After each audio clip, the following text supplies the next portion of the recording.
Hello, Endeavor here. Before I begin, I need to clarify that this video isn't intended as an attack on Americans, the Second Amendment to the US Constitution, or gun ownership in general. I am a gun owner myself. I generally oppose most gun control measures and would like to see them reduced in my native Canada. I myself went through a bureaucratic nightmare last year courtesy of Canada's anarcho-tyrannous gun control laws. I wrote an entire essay on Substack about this experience. I think that the right to bear arms was a good idea when it was written into the US Constitution in the 18th century and into the English Constitution in the century prior. I believe that firearms are useful for personal self-defense and firearm sports are great character-building activities. Overall, I encourage gun ownership. This video isn't really about guns or gun control, but rather an argument which has been prevalent on the American right for decades, both normie and dissident, which sometimes spills over into other countries too. The argument is that widespread private gun ownership acts as an insurance against government tyranny. In the American context, it is said that gun ownership, ensured by the Second Amendment,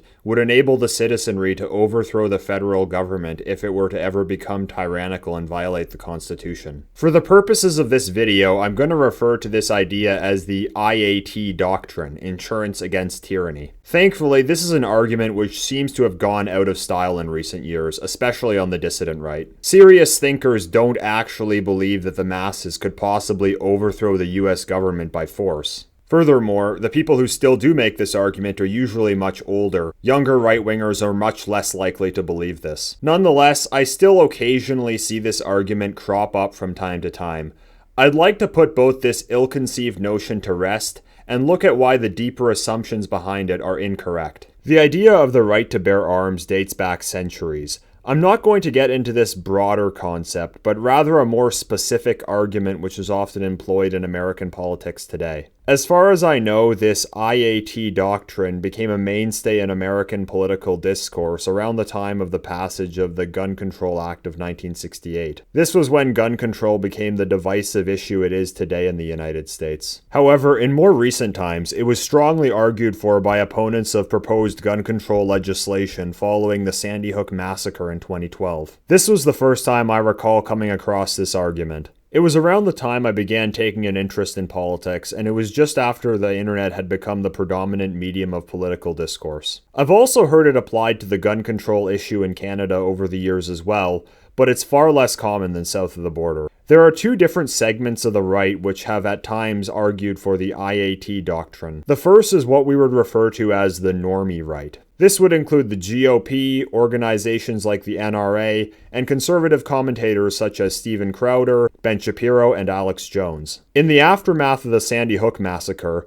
Jones invoked the IAT doctrine in his infamous tirade on Piers Morgan's show in early 2013, in response to Morgan's call for stricter gun control laws in the US. Proponents such as Jones argue that the United States will remain a free country as long as civilian gun ownership is commonplace. The second segment of the right, which often promotes the IAT doctrine, is a more radical and dissident libertarian faction, including groups such as the Oath Keepers and the 3%ers. These groups often consider the United States government to already be tyrannical and view private gun ownership as their means of fighting back against said tyranny. There exists some overlap between these groups and white nationalism, but their leadership usually firmly denies such connections. These groups are usually fashioned as some kind of militia and take part in prepping and paramilitary training. The American Revolution acts as a mythos for those who believe in the IAT doctrine. They point to the United States' war for independence from Britain as an example of armed citizens overthrowing a tyrannical government. Proponents also refer to authoritarian regimes of the 20th century such as National Socialist Germany, the USSR, or Maoist China as cautionary tales of the horrors a tyrannical government can inflict on a disarmed citizenry. They argue that this demonstrates the importance of the Second Amendment today. This entire idea is steeped in boomerism. You'll often hear those in this camp from the normie right say, America is a republic, not a democracy, or democratic socialism is still socialism. But the kind of society they advocate for in opposition to this is usually something like the America of the 1980s. So what they really support is just an earlier version of post-war liberal democracy. Their idea is that this is what Americans will take up arms in defense of. Staying within the confines of boomerism, the image of tyranny they put forth, which they say gun owners will will defend against is these regimes from the 1930s. That remains their ultimate evil. There is a ton of BoomerCon cringe from a decade ago on the internet which can give you some insight into this mindset. So why is the IAT doctrine incorrect? First of all, it assumes that all forms of government other than liberalism are inherently tyrannical and that said liberalism couldn't itself become tyrannical. Secondly, it assumes that all the disorganized masses need to make the government beholden to their collective will is easy access to firearms. Lastly, it assumes that, when given the power to impose their will, the masses will always prefer liberalism over any other form of government. The mythos which the IAT doctrine is based on is totally ahistorical.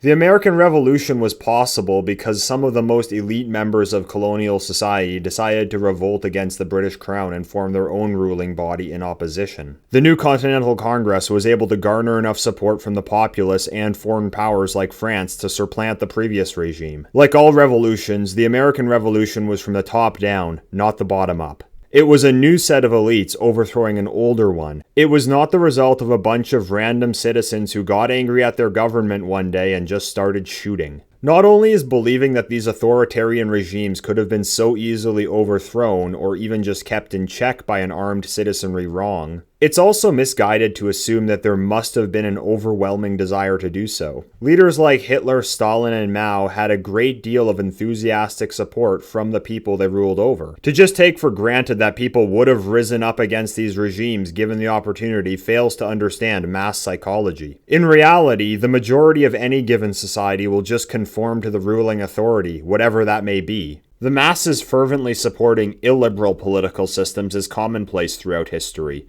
like the Red Guards during the Cultural Revolution in Maoist China. This was a mass movement of citizens, mostly students, taking it upon themselves to persecute perceived enemies on behalf of an authoritarian Marxist regime. A ton of people were all too happy to go along with what I think is fair to classify as a tyrannical regime, and there are many such examples of this. The pandemic is a much more recent example of the masses going along with government actions which were a flagrant violation of classical liberal principles. We all remember those folks in our lives who ardently supported that form of government tyranny. While it is true that Maoist China and the USSR had strict gun control laws, it is incorrect to use National Socialist Germany as an example of a government enacting gun control in order to impose tyranny. Despite what Obama-era conservative memes still floating around the internet will have you believe, the National Socialist government reduced Germany's gun control laws in 1938. They did make it more difficult for Jews who were considered enemies of the regime to acquire firearms,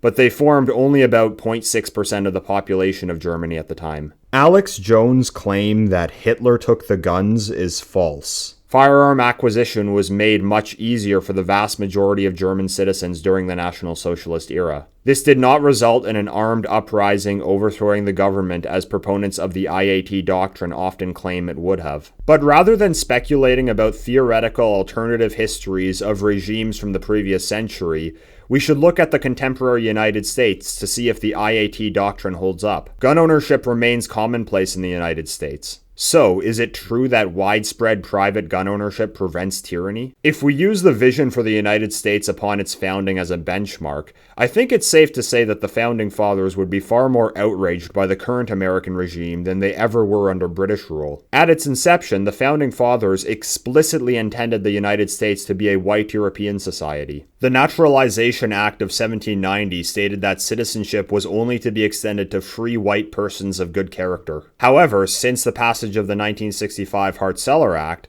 the United States has gone from being 88.6% white in 1960 to 57.8% white in 2020 due to mass non-white immigration. The US federal government has also routinely refused to police the country's southern border and crack down on illegal immigration for decades. In addition to demographic change, civil rights laws force institutions to favor non-whites over whites, and the country's historical white majority is constantly derided in public education. As for the US Constitution, the concept of the living Constitution has become prominent in the judiciary. This idea posits that the Constitution develops alongside society, so its meaning can change without formal amendments to the law. In other words, there's no objective meaning of the Constitution. It just means whatever the judges who are tasked with interpreting it want it to mean. This, in effect, makes the document meaningless, because those in power will simply interpret it to advance their own political ends. The concept of the living constitution has been used to advance causes such as gay marriage or desegregation, which was certainly not the original intent of those who drafted the document in the 18th century.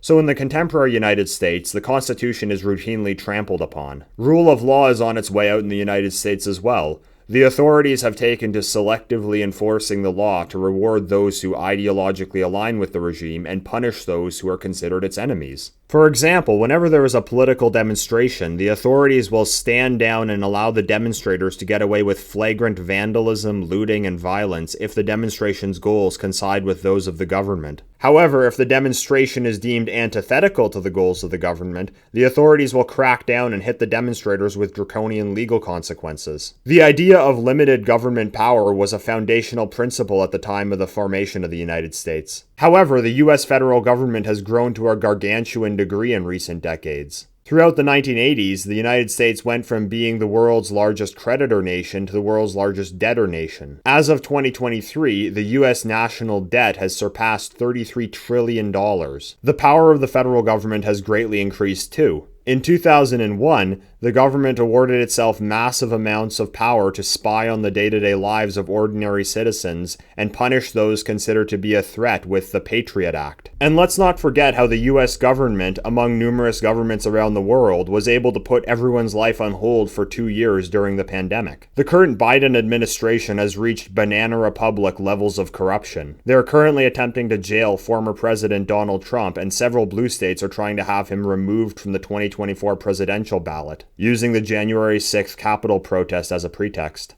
Over 1,000 participants in that demonstration have been charged in relation to the event, with some receiving sentences of over 20 years in prison. The US government, or our democracy as they refer to it, has reached the point where they are simply trying to eliminate their political opponents. In my opinion, the United States already has a tyrannical government, and those who lived throughout most of the country's history would agree. It took about 60 years for the United States to fall to where it is today. During that whole time, private gun ownership has been just as widespread as it has ever been in the country. Yet never once did a mass of armed citizens stand up and do something about America's slide towards tyranny. Not only were they not able to stop it, they weren't even able to impede it. Instead, what has happened is that more and more ground has been gradually yielded to the point where things which would have once been considered absolutely tyrannical have been normalized. There's a popular meme among the dissident right that today's conservatives are simply liberals from 10 years ago. Rhetoric about armed citizens from Red America halting the advance of leftist policies by the likes of the GOP or conservative commentators is never taken seriously by the left.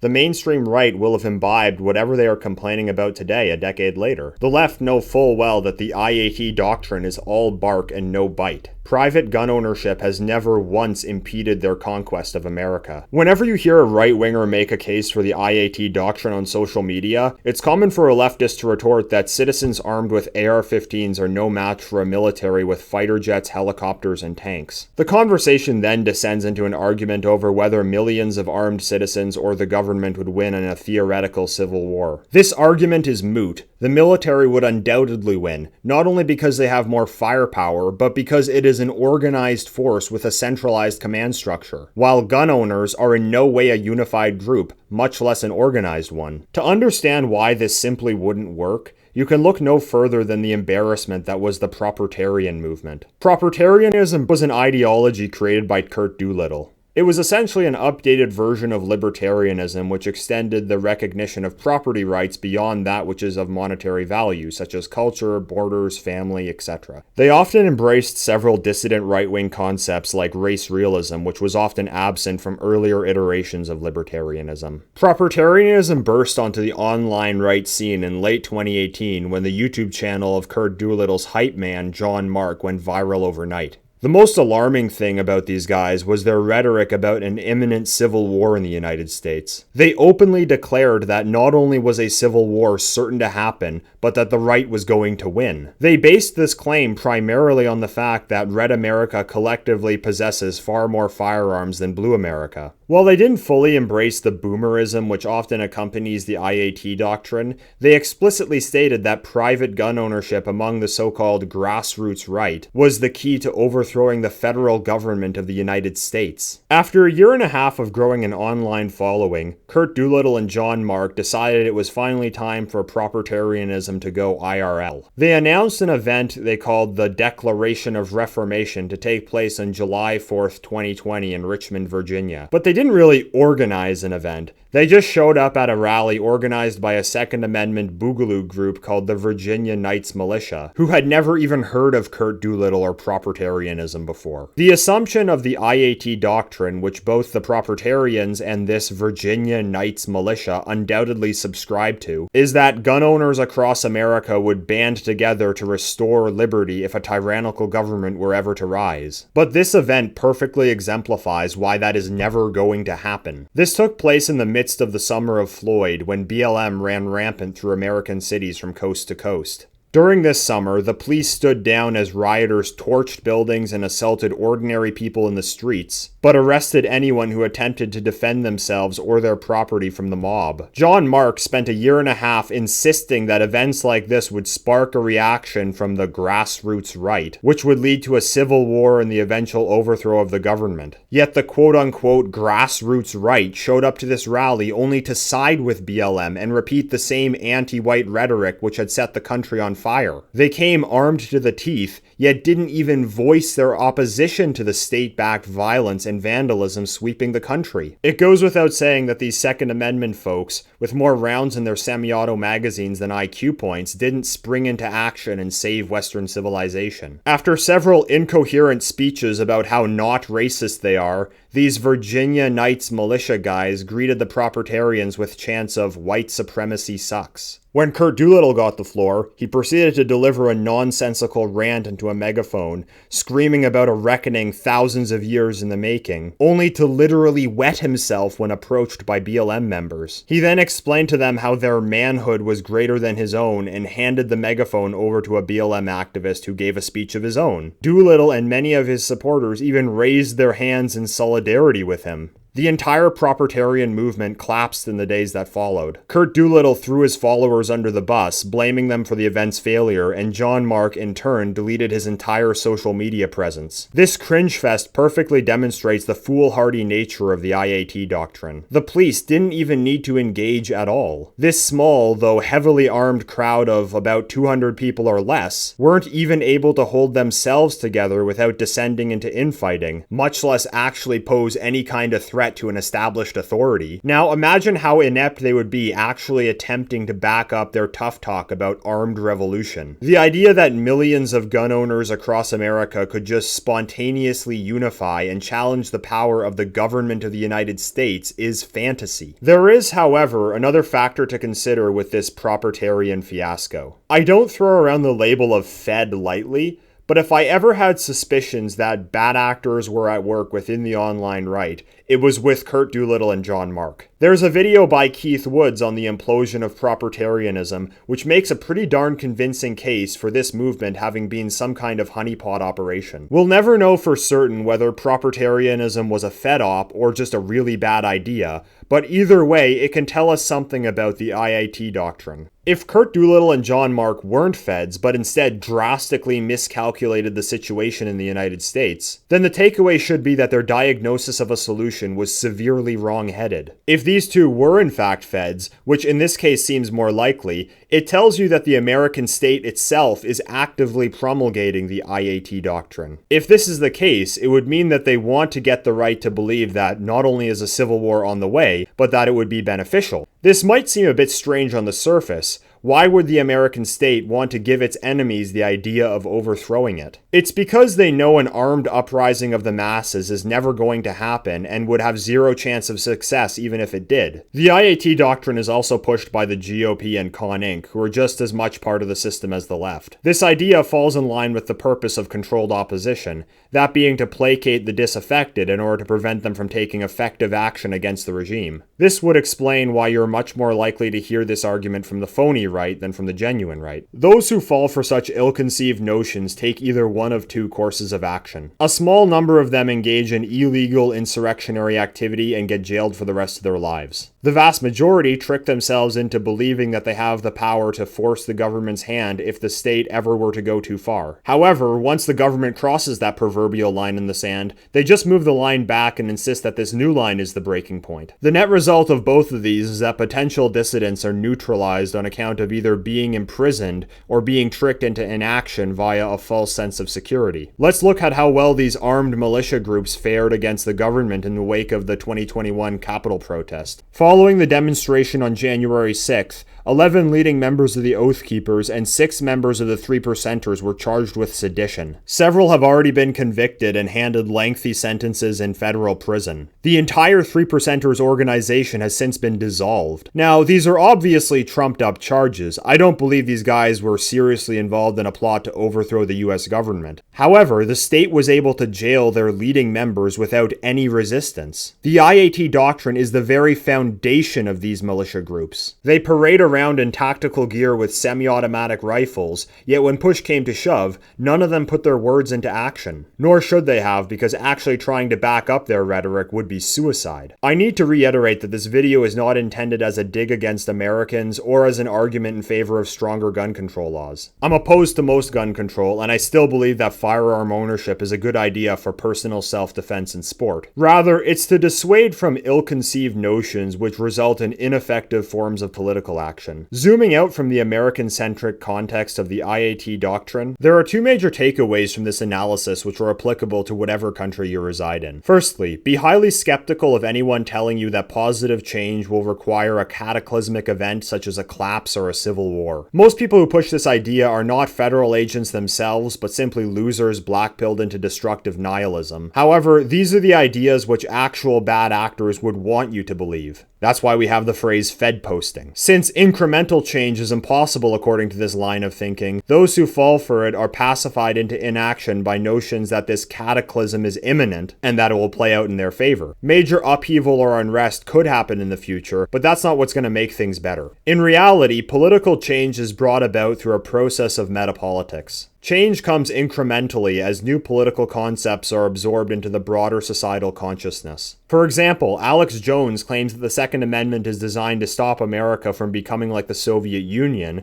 yet Jones himself holds views on issues like race which would have been to the left of the average socialist from a century ago. Despite screaming his head off about how 1776 will commence again if they ever come for the guns, Jones will call anyone who shares the Founding Fathers' vision for America as an explicitly white European nation a white supremacist. Jones presents himself as a brave alternative to the mainstream media and has spent years fear-mongering about impending communism, but he'll call anyone who discusses the group which controls most of the mainstream media and which played a pivotal role in the development of communism a neo-Nazi. How is it that a supposed right-winger like Alex Jones now holds views which not only would have been considered leftist, but radically so only a few decades ago? It's because the left has spent that time incrementally seeping concepts like anti-racism and fear of the racist white supremacist boogeyman into the public consciousness. It didn't matter how many guns Red America owned. Control over the media proved to be a far more powerful weapon. As for us, progress will come through a similar process.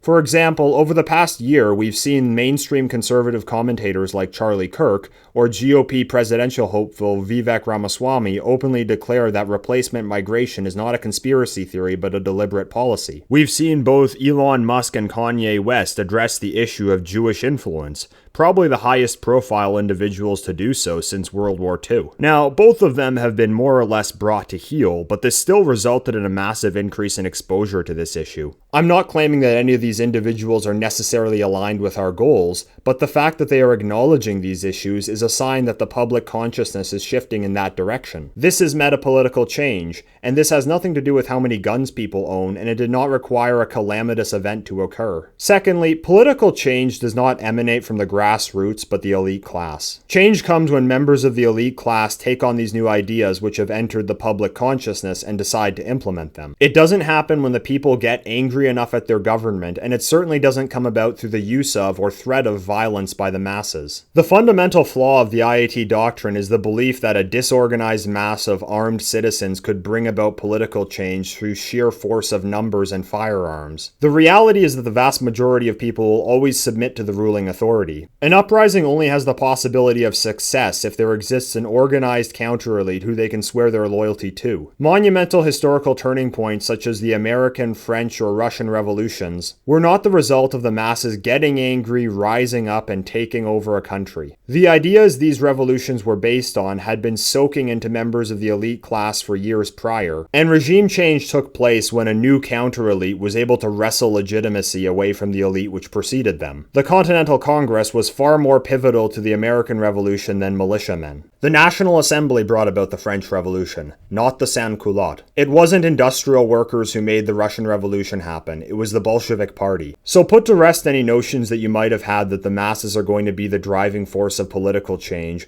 or that some cataclysmic event will change everything overnight. That's not how it works. In reality, it's meticulous, incremental metapolitical change influencing the elite class that will start to change things in our favor, not stockpiling weapons and staring at maps in our basements. If you enjoyed this video, please like, share, and subscribe. You can follow me on Twitter or Telegram, and you can also subscribe to me on Substack where I post exclusive content. If you'd like to make a donation, Substack is the place to do that.